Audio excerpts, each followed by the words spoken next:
आइए आज के इस वीडियो में हम लोग देखेंगे 2019 के एग्ज़ाम में फिजिक्स का 12th फिजिक्स का जो पेपर आया हुआ है उसके बारे में, उसके ऑब्जेक्टिव क्वेश्चन को हम लोग देखेंगे। और इन सभी प्रश्नों से भी आपके एग्ज़ाम में पूछे जाते हैं। जो आ चुके हैं उनको भी हमें अच्छे ढंग से तैयार करना है ताकि कोई भी प्रश्न न छूटे। तो आइए शुरू करते हैं पहला क्वेश्चन से। 2019 का ये पेपर है। एक उत्तल लेंस जिसका अपवर्तनांक n बराबर 1.5 को पानी जिसका अपवर्तनांक 1.33 में डुबोया जाता है। यह व्यवहार करता है उत्तल लेंस की तरह, अपसारी लेंस की तरह, प्रिज्म की तरह, अवतल दर्पण की तरह। देखिए, जब भी उत्तल लेंस यानी जिसका अपवर्तनांक डूबे जाने वाले पदार्थ के अपवर्तनांक से कम रहेगा तो उस स्थिति में वो लेंस जिस पदार्थ का रहेगा उसी लेंस की भांति व्यवहार करेगा। अर्थात उत्तल रहेगा तो उत्तल की तरह करेगा, अवतल रहेगा तो अवतल की तरह करेगा। कब? जब पानी का अपवर्तनांक लेंस के अपवर्तनांक से कम रहेगा तो यहाँ लेंस का अपवर्तनांक अधिक है, पानी का अपवर्तनांक कम है, अर्थात तो लेंस उत्तल लेंस का है, अतः वह उत्तल लेंस की भांति ही व्यवहार करेगा। सही आंसर हो जाएगा उत्तल लेंस की तरह। चलते हैं 2 नंबर क्वेश्चन में। एलआर परिपथ का शक्ति गुणांक क्या होता है? ठीक है, एलआर परिपथ का शक्ति गुणांक जो है आर प्लस ओमेगा एल या आर बटा में root over R square omega square L square या आर इंटू रूट में R square omega square L square या ओमेगा एल बाई आर। तो सही आंसर हो जाएगा बी नंबर ऑप्शन, आर बटा में रूट में R square omega square L square होगा। ठीक है, अगला क्वेश्चन है 3 नंबर क्वेश्चन देखेंगे। प्रत्यावर्ती धारा के वर्गमूल माध्य मान और शिखर मान का अनुपात क्या होता है? प्रत्यावर्ती धारा के वर्ग माध्य मूल मान यानी IRMS बराबर होता है I0 बटा में √2 और शिखर मान का मान होता है I0। तो I0 से I0 कैंसिल हो जाएगा, बच जाएगा 1 बटा में √2, यानी सही आंसर हो जाएगा 1 बटा में √2, अर्थात बी नंबर ऑप्शन हो जाएगा। चौथा क्वेश्चन दिया गया है, विद्युत चुंबकीय तरंग के संचरण की दिशा होती है बी के समानांतर, वेक्टर ई के समानांतर, वेक्टर बी गुणे ई के समानांतर या वेक्टर ई गुणे बी के समानांतर। तो सही आंसर हो जाएगा वेक्टर ई गुणे बी के समानांतर, वेक्टर ई गुणे बी के समानांतर। ठीक है, तो ये डी नंबर ऑप्शन हो जाएगा। आगे है 5 नंबर, प्रकाश के रंग का कारण क्या होता है? प्रकाश के रंग का कारण क्या है? इसकी आवृत्ति, इसका वेग, इसकी कला या उसका आयाम। तो सही आंसर हो जाएगा इसकी आवृत्ति होती है। क्या होता है? इसकी आवृत्ति होता है। अगले क्वेश्चन की ओर चलते हैं। 6 नंबर क्वेश्चन आप देखेंगे। 6 नंबर क्वेश्चन दिया गया है, ताप बढ़ने से अर्धचालक का विशिष्ट प्रतिरोध क्या होता है? बढ़ता है, घटता है, अपरिवर्तित रहता है या शून्य रहता है? देखिए, जब भी ताप बढ़ाया जाता है तो अर्धचालकों के ताप अगर बढ़ता है तो उनका प्रतिरोध का मान घटता है। अर्धचालकों के ताप बढ़ते हैं तो उनके प्रतिरोध के मान क्या होते हैं? घटते हैं। तो सही आंसर हो जाएगा बी नंबर ऑप्शन, घटता है। इसके बाद दिया गया 7 नंबर क्वेश्चन में, यदि किसी ऊंचाई ट्रांसफार्मर के प्राथमिक एवं द्वितीयक में कैपिटल N1 और N2 लपेटे हैं तो N1 बड़ा होगा N2 से या N2 बड़ा होगा N1 से या N1 N2 बराबर होगा या N1 बराबर 0 होगा। देखिए, जब भी ऊंचाई ट्रांसफार्मर रहेगा तो उस स्थिति में N2 बड़ा होगा N1 से, यानी द्वितीयक N2 बड़ा होगा। ऊंचाई ट्रांसफार्मर के प्राथमिक एवं द्वितीयक कुंडली में ऊंचाई ट्रांसफार्मर अगर रहता है तो उसके प्राथमिक कुंडली में कम फेरा होता है जबकि द्वितीयक कुंडली में ज़्यादा फेरा होता है। ठीक है, क्योंकि निम्न वोल्टेज को हाई वोल्टेज में परिवर्तित करना होता है। तो हाई वोल्टेज अर्थात दूसरे लपेटे गए फेरों में फेरों की संख्या बड़ा होना चाहिए, अधिक होना चाहिए, और पहले वालों में कम होना चाहिए। तो बी नंबर ऑप्शन हो जाएगा सही आंसर। यहाँ 8 नंबर दिया है, पृथ्वी के किसी स्थान पर एक टीवी प्रेषण टावर की ऊंचाई 245 मीटर है। जितनी अधिकतम दूरी तक इस टावर का प्रसारण पहुंचेगा वह दूरी क्या होगा। ए नंबर दिया है 245 मीटर, बी है 245 किलोमीटर, सी नंबर है 56 किलोमीटर, और डी नंबर है 112 किलोमीटर। तो देखिए सही आंसर हो जाएगा 56 किलोमीटर। कैसे होगा, तो आपको मैं एक सूत्र दे देता हूँ, रूट में 2RH होता है। आप मान निकाल लीजिएगा 2, और यहाँ R के जगह पर त्रिज्या रखिएगा 6.4 गुणे 10 के पावर 6, जो कि पृथ्वी की त्रिज्या है, और H का मान आपके क्वेश्चन में दिया है 245, इसी का वर्गमूल निकाल लीजिएगा, आपको मान मिल जाएगा 56 गुणे 10 के पावर 3 मीटर, अर्थात 56 किलोमीटर। 56 किलोमीटर सही आंसर क्या हो जाएगा, 56 किलोमीटर हो जाएगा, यानी सी नंबर ऑप्शन हो जाएगा। आगे चलते हैं 9 नंबर क्वेश्चन में, निम्नलिखित में किसका अपवर्तनांक जो है सबसे अधिक होता है। कांच का, पानी का, लोहा का, हीरा का। तो सब लोग जानते हैं हीरा का अपवर्तनांक जो होता है सबसे अधिक होता है। ठीक है, अगला क्वेश्चन है 10 नंबर, नैंड गेट का बूलिय व्यंजक क्या होता है। तो मैं आपको बता दूं कि नैंड गेट जो है नॉट गेट और एंड गेट है, यानी एंड गेट और नॉट गेट के संयोग से बनता है। एंड गेट का बूलिय व्यंजक होता है y = A एंड B, और उसके ऊपर नॉट लगा देना है। तो ये जिसमें दिया होगा वो सही होगा। तो ये डी नंबर ऑप्शन में दिया है y = A and B not. तो ये आपका डी नंबर ऑप्शन सत्य हो जाएगा। 11 नंबर है, अनुचुंबकीय पदार्थ की प्रवृत्ति होती है, स्थिर होती है, शून्य होता है, अनंत होता है, या चुंबकीय क्षेत्र पर निर्भर करता है। देखिए अनुचुंबकीय पदार्थ की जो प्रवृत्ति होती है वो स्थिर होती है। सत्य आंसर हो जाएगा ए नंबर ऑप्शन, यानी स्थिर होता है। इसके बाद है 12 नंबर क्वेश्चन, प्रत्यावर्ती धारा परिपथ में यदि धारा I एवं वोल्टेज के बीच का कलांतर फाई हो तो धारा का वाटहीन घटक क्या होगा। धारा का जो वाटहीन घटक है I cos फाई होगा, I tan फाई होगा, या I sin फाई होगा, या I cos स्क्वायर फाई होगा। तो सही आंसर हो जाएगा I sin फाई होगा।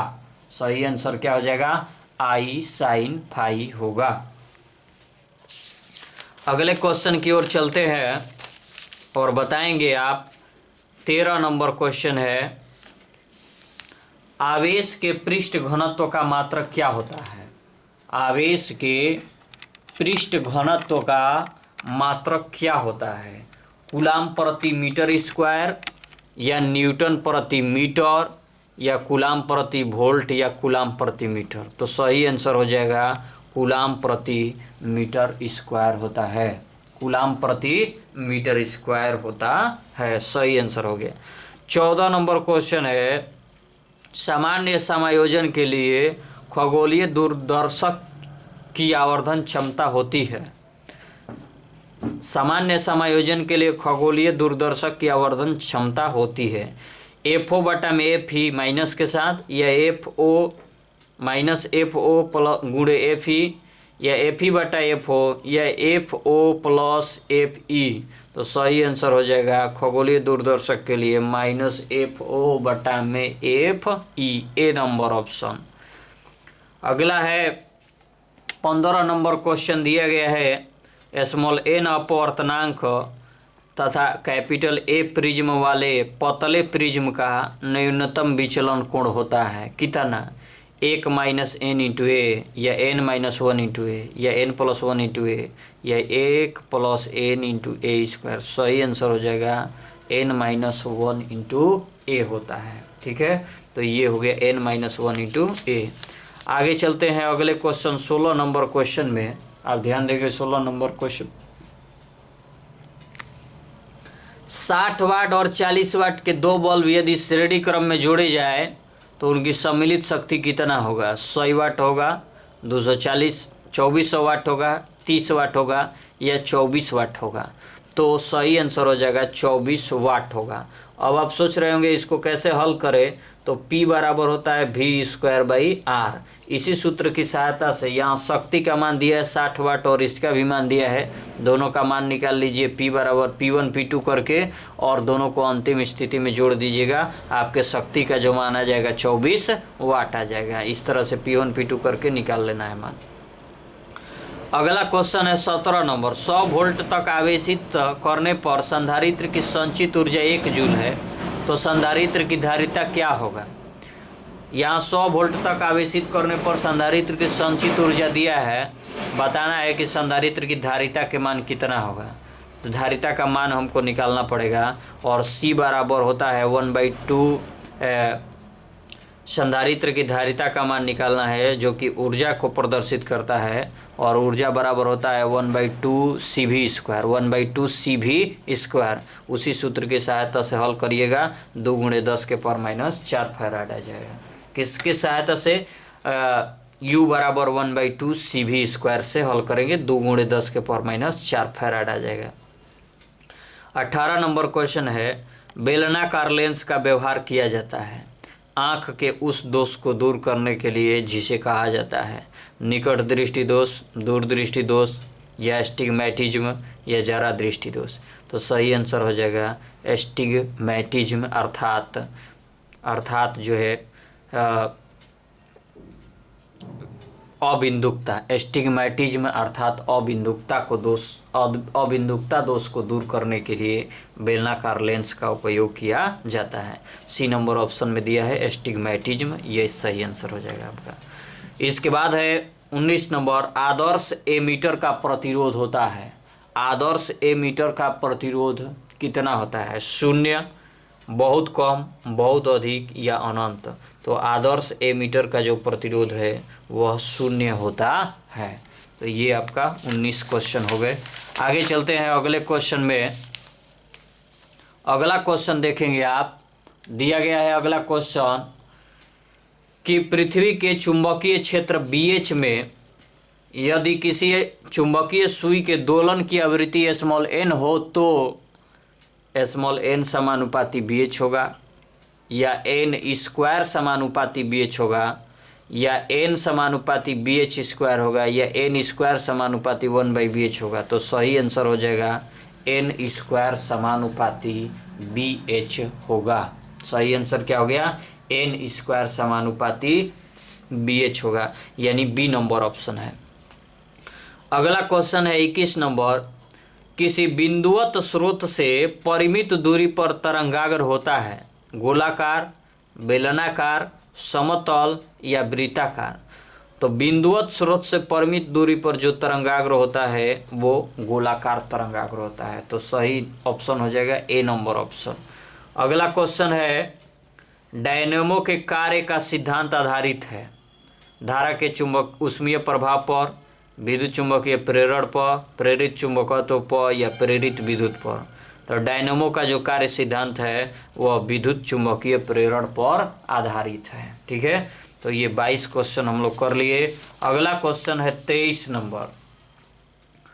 23 नंबर क्वेश्चन आप देखेंगे कि 23 नंबर जो क्वेश्चन दिया गया है, कह रहा है कि लैम्ब्डा तरंगदैर्ध्य वाले फोटान की ऊर्जा होती है। लैम्ब्डा तरंगदैर्ध्य वाले फोटान की ऊर्जा कितना होता है? hc लैम्ब्डा होता है, hc/λ होता है, या h λ/c, या λ/hc? सही आंसर हो जाएगा hc/λ होता है। अगला क्वेश्चन है, विद्युत द्विध्रुव की निरक्षीय स्थिति में विद्युत विभव का मान क्या होता है? तो ये मालूम होगा सबको, निरक्षीय स्थिति में विद्युत विभव का मान जो है 0 होता है। निरक्षीय स्थिति में विद्युत विभव का मान क्या होता है? 0 होता है। ठीक है, अगला क्वेश्चन है 25 नंबर। 10 माइक्रोकुलाम एवं -10 माइक्रोकुलाम के दो बिंदु आवेश वायु में परस्पर 40 मीटर की दूरी पर रखे हैं। निकाय की विद्युत स्थितिज ऊर्जा कितना होगा? ऑप्शन नंबर ए है 2.25 जूल, 2.35 जूल, -2.25, या -2.35। देखिए इसके लिए, इसको बनाने के लिए इधर एक सूत्र दिया गया है, ठीक है। u बराबर 1/4πε0 Q1 और Q2/r। इस सूत्र का इस्तेमाल करिएगा, आपको सही आंसर मिलेगा ऑप्शन नंबर सी, जो कि -2.25 जूल को प्रदर्शित करता है। कौन? Option number C. सूत्र लगा लीजिएगा, u बराबर 1/4πε0 Q1 Q2/r का, ठीक है। तो ये 25 क्वेश्चन हो गए। आगे हम लोग देखते हैं 25 के बाद 26 नंबर क्वेश्चन। कौन सा? 26। देखिए, पृथ्वी के चुंबकीय ध्रुवों पर नमन कोण का मान होता है। पृथ्वी के चुंबकीय ध्रुवों पर नमन कोण का मान कितना होगा? 0 डिग्री, 45 डिग्री, या 90 डिग्री, या 180 डिग्री। तो ध्रुवों पर नमन कोण का जो मान होता है वो 90 डिग्री होता है। अगला क्वेश्चन है, चुंबकीय क्षेत्र बी में अवस्थित चुंबकीय आघूर्ण वाले धारा पास द्वारा अनुभूत बल आघूर्ण टॉर्क का मान क्या होता है?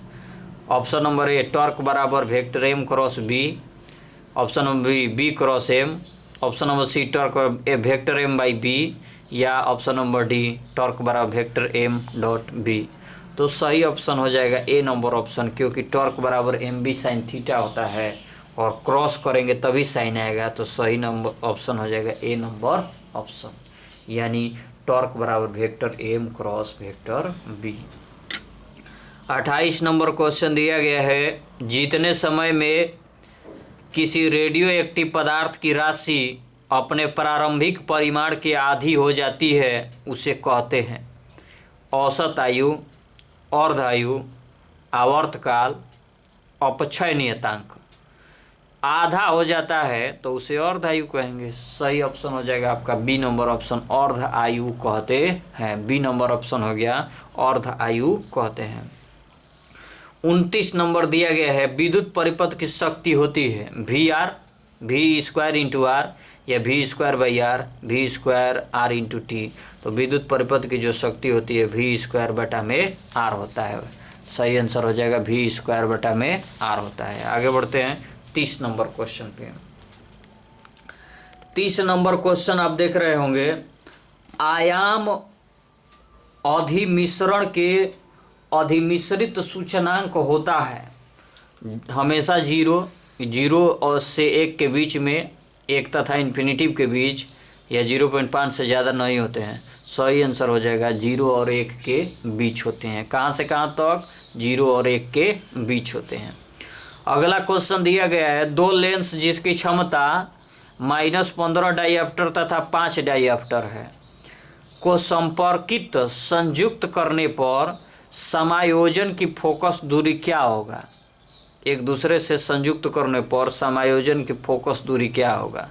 तो फोकस दूरी निकाल लीजिए, P बराबर P1 P2 कर लीजिएगा और इसके बाद 1/f का सूत्र लगाइएगा। P बराबर 1/f निकालिएगा, आपको मान मिल जाएगा -10 सेंटीमीटर हो जाएगा। इस तरह से करिए, 5 को इसमें जोड़ दीजिएगा तो P बराबर -10 डाइऑप्टर प्राप्त हो जाएगा। और जब -10 डाइऑप्टर प्राप्त होगा तो P बराबर 1/f का सूत्र लगाइएगा। P बराबर 1/f, फोकस दूरी यहाँ पर 10 है, f बराबर हो जाएगा 1/p अर्थात 1/10, 1/-10 है। और इसी से आप भाग दे लीजिएगा, ये डाइऑप्टर में है और ये फोकस दूरी आपको मीटर में प्राप्त होगा। तो फोकस दूरी जब मीटर में प्राप्त होगा, यानी f बराबर 1/p का मान रखे हैं 1/-10। यहाँ पर आप देख लीजिए फ्रेश, f बराबर हो जाएगा 1/p अर्थात 1/-10। ठीक है, 1 में 10 का भाग दीजिएगा तो f बराबर हो जाएगा 0.1, 0.1 हो जाएगा। और ये मीटर में प्रदान हुआ है और इस मीटर को सेंटीमीटर में बदलेंगे तो 0.1 में 100 से गुणा करेंगे तो ये आपको प्राप्त हो जाएगा 10 सेंटीमीटर। और यहाँ देखिए माइनस का चिन्ह है, इसलिए यह ऋणात्मक हो जाएगा और ऋणात्मक होगा तो आपको प्राप्त हो जाएगा -10 सेंटीमीटर। ठीक है, तो ये आपका आंसर हो जाएगा -10 सेंटीमीटर। अगला क्वेश्चन है 32 नंबर। एक तार में 1 एम्पियर धारा प्रवाहित हो रही है। यदि इलेक्ट्रॉन पर आवेश 1.6 × 10⁻⁻19 हो तो प्रति सेकंड में अर्थात 1 सेकंड में तार में प्रवाहित इलेक्ट्रॉनों की संख्या क्या होगी। अगर तार में 1 एम्पियर की धारा है तो इलेक्ट्रॉनों की संख्या हो जाएगा 6.25 × 10⁻18 हो जाएगा। अगले क्वेश्चन की ओर चलते हैं हम और आपको दिखाते हैं 33 नंबर क्वेश्चन। 33 नंबर क्वेश्चन में दिया गया है कि किसी गोलीय पृष्ठ के अंदर प्लस क्यू आवेश रख दिया जाए तो संपूर्ण पृष्ठ से निकलने वाला विद्युत फ्लक्स कितना होगा। संपूर्ण पृष्ठ से निकलने वाला विद्युत फ्लक्स का मान कितना होगा, Q × ε0 या Q बटा में ε0 या ε0 बटा में Q या Q² बटा में ε0। तो सही आंसर हो जाएगा Q बटा में ε0 होता है। सही आंसर क्या हो जाएगा, Q बटा में ε0 होता है। इसके बाद है 34 नंबर। स्थिर विभवांतर पर किसी परिपथ का प्रतिरोध आधा कर दिया जाए तो उत्पन्न ऊष्मा का मान क्या होगा। आधा होगा, दुगुना होगा, चौगुना होगा, ये स्थिर रहेगा तो इसका मान हो जाएगा दुगुना हो जाएगा। ठीक है, स्थिर विभवांतर पर किसी परिपथ का प्रतिरोध आधा कर दिया जाए तो उस उत्पन्न ऊष्मा का मान जो है दुगुना हो जाता है।